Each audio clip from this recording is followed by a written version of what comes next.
Hello everyone and welcome back to my channel. If you're new here, hi, my name is Peyton. It is nice to meet you. It is nice to see you. Today is episode number 17 of my Happy Home Paradise series, and today I think is a really fun one. I've been craving like a little bit more of an adventurous build, and I think this is like the perfect start. As I'm unlocking more, I feel like the builds are only going to get better and better because I always want to have like an actual home part of every build, and sometimes that's a little tricky when they ask for other things, but I think that I'm finding a way to make it happen.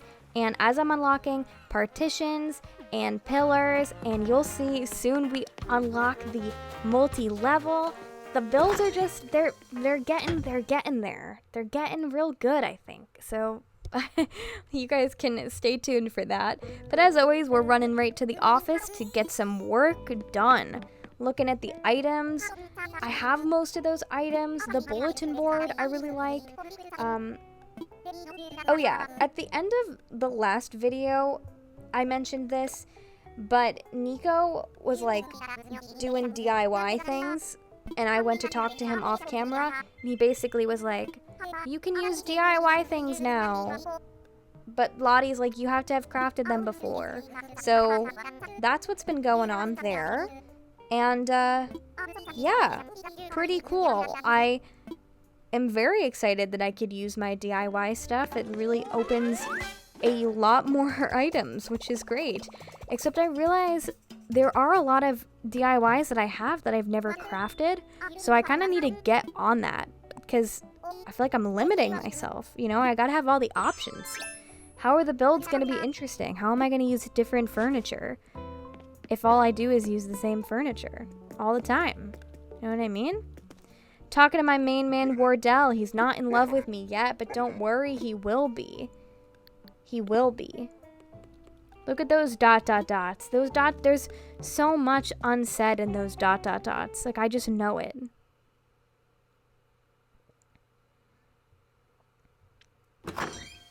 Alright, and then we're going to the beach to look at today's prospects. We've got this bird. He wants to be up in the tall heights. We got Chief, who wants a garage space for enjoying hobbies with his friends. I really liked that. That I really considered, honestly. I think that was good. We've got Dell, who wants a grand sea voyage. I thought that was pretty cool. Egbert wanted a place with numbers. And then I saw Wade, and I was like, absolutely. Absolutely. This guy is always here. He always wants to drop a record album. Whatever, okay? Whatever. Only cuties here. After I saw Wade, I was like, this is perfect. Because I wanted to do a wintry kind of thing. And having a penguin is just the perfect excuse to do a wintry type of thing. But of course, we were checking out the cafe anyway, just to see if we had anyone else super, super exciting. And we did have some good options.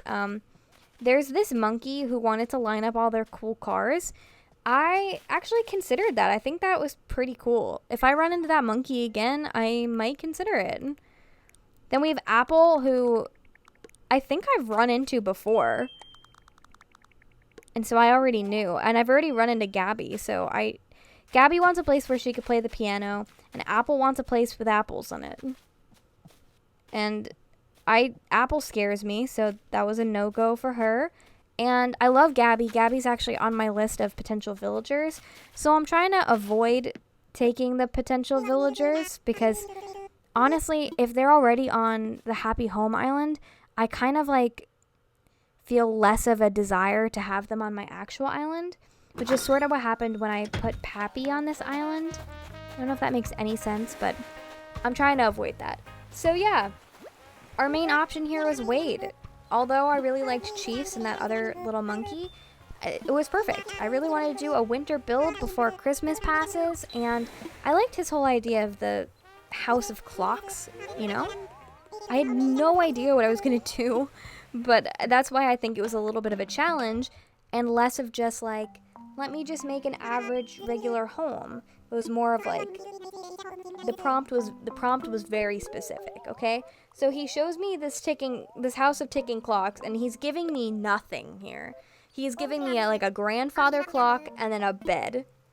And that's when my fear sunk in. And I realized, like, How many different clocks are there really? This is kind of going to be tricky, I think. So then when I went to pick the space, it was kind of easy. I knew I was going to do one of the winter islands. I just didn't know which one. So I kind of decided to go with this one because it was a little... I don't want to call it basic because it's not. There's like pretty waterfalls and stuff. But it just felt like nice and pretty and not too specific. Because I had no idea what I was going to do for the exterior of this one. So when in doubt, just pick one that's like already kind of pretty. Because then you don't have to like think about it too much. You know what I mean? That's my logic at least. So here we are. So pretty. Just pretty. Simple and beautiful.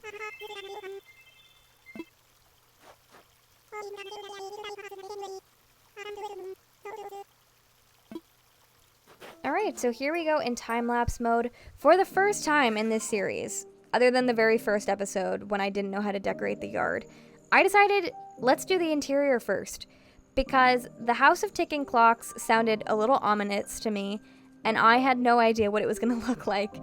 So I decided I wanted to prioritize the interior, and then that would kind of inform what the exterior would look like. And I'm really glad I did, because I didn't know what the color story was going to be. I didn't know anything until I played around with it. I really knew instantly, okay, it's a house of clocks. We got to make sure the clocks are there and the clocks are nice. So my initial thought was just, okay, it's just a bedroom and he's collecting pretty clocks. But then I thought, no, Peyton, that's boring. Let's make this a small business, okay? I love it when the villagers have a small business. I'm trying to do that on my own island. Let's keep that vibe going. What if this House of Ticking Clocks was not just a house, but it was like a little mini museum that guests can come in and see Wade's beautiful ticking clock collection, and also he happens to live next to the clocks. And I think that doing that was really smart because there are not that many clocks. At least they didn't give me that many clocks. So separating the space like this, as making half of it like a museum and using these display cases, just kind of like, even though the clocks are exactly the same and I repeat them, it makes them feel a little different because, you know, they're not behind glass. Or when I put them on the other side of the room, you'll see I put some in his bedroom. It just feels separate, so it's not just kind of like, okay, we're just using the same 3 clocks over and over and over again. You know, that was the whole thing. I struggled a lot with like how intense I wanted this museum to be and how open I wanted it to be. I always struggle with the room size. I never know, like, I don't instantly go to the biggest size. I always want to try and make it smaller because to me it's just like cute and cozy that way. And I don't know, I don't want to just take it easy and just make it as big as possible. So that's what I tried to do here, but you'll see I changed the room size a bunch, just as I always do.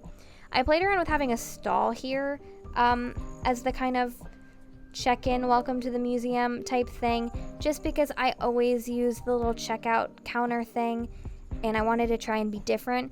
But then I realized the checkout counter just works for a reason. It's small, it's easy, and the stall just didn't feel right for the museum. It felt too like we're going to an amusement park or like this is a market or something, especially because I'm doing like a whole kind of black and white, a little luxurious, honestly. Wade's kind of luxurious.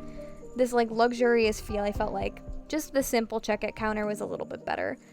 And yeah, I also didn't know as far as like seating went, what I should do for this little museum, because I didn't want it to be too much, but I definitely needed a chair. And I decided to put the magazine rack there because to me it kind of looks like you're at a tourist spot and they're telling you the other tourist spots around. So that's my justification of why that's there. As you can see, I'm also playing around with switching the flooring, adding some carpets in, switching the wallpaper, and not having the whole wall be the snowy wall. even though I love the snowy wall, I guess I was aiming for a little bit more separation between the two spaces. And yeah, I didn't really know exactly what I was gonna do. It was a lot of playing around. This one took me a decent amount of time, but I think in the end it kind of does pay off because it feels pretty different from all of the other builds I've done so far, and I really like that. So as I'm working on his bedroom side over here, I really loved the idea of having the two grandfather clocks be a kind of like bed frame type thing, and using this ranch item in between was my initial idea, and I loved how it looked. It looked really cool.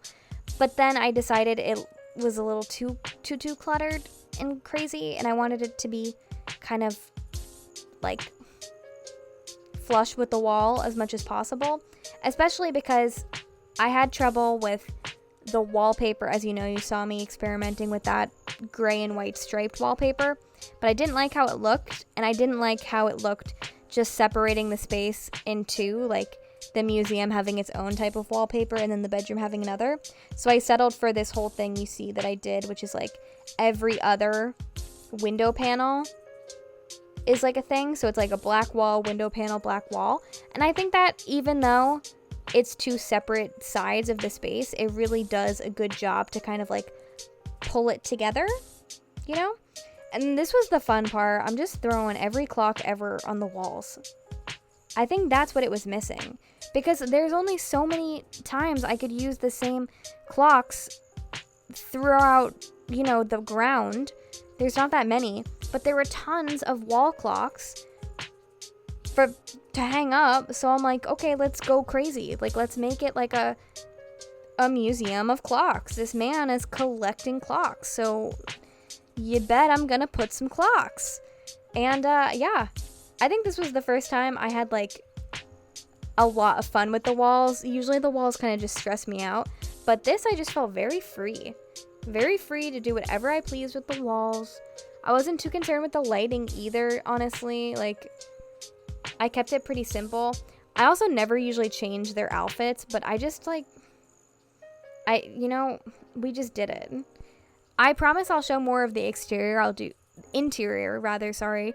I will do the montage of the interior rather than the exterior, but I just wanted to kind of go and get it done, keep it going. So for the exterior, I'm really glad I waited because I had a better idea of what I wanted to do. I didn't realize I was going to do a very like black and white kind of pristine interior. So it was good that I knew that, because the exterior of the house I decided to make black and white. I made it in the nighttime, and you know, even though Wade is like a cute little lazy penguin, I kind of wanted it to feel like a little sophisticated and a little mysterious. There's something about a house of clocks, I think, that's a little mysterious.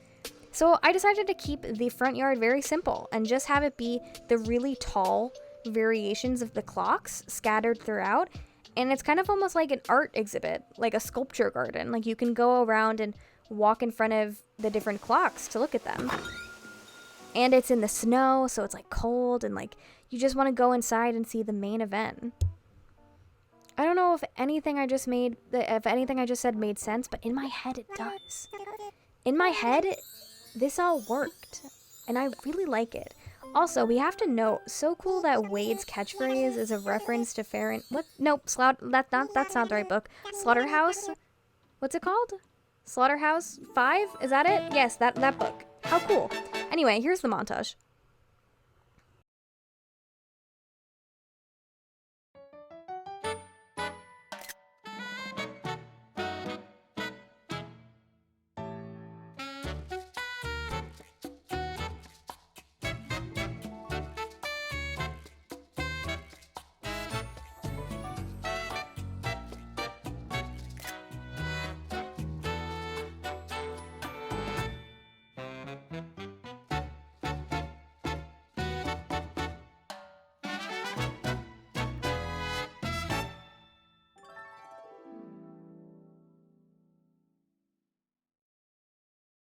And there you have it. Guys, I'm not gonna lie, I think I served on this one. I really like it. A complete contrast to my last video where I did Blueberry's house, and I was like, well, I guess it's okay. No, this one, I'm proud of myself. I set out to do something a little bit more adventurous. It wasn't just a bed and a living room and a kitchen. We made a whole museum of clocks when we had limited clocks to use. You know, I think that's pretty cool. And I really, even though the exterior was simple, I think it just really did a lot for the whole vibe. Really happy with it. I think I made good choices today.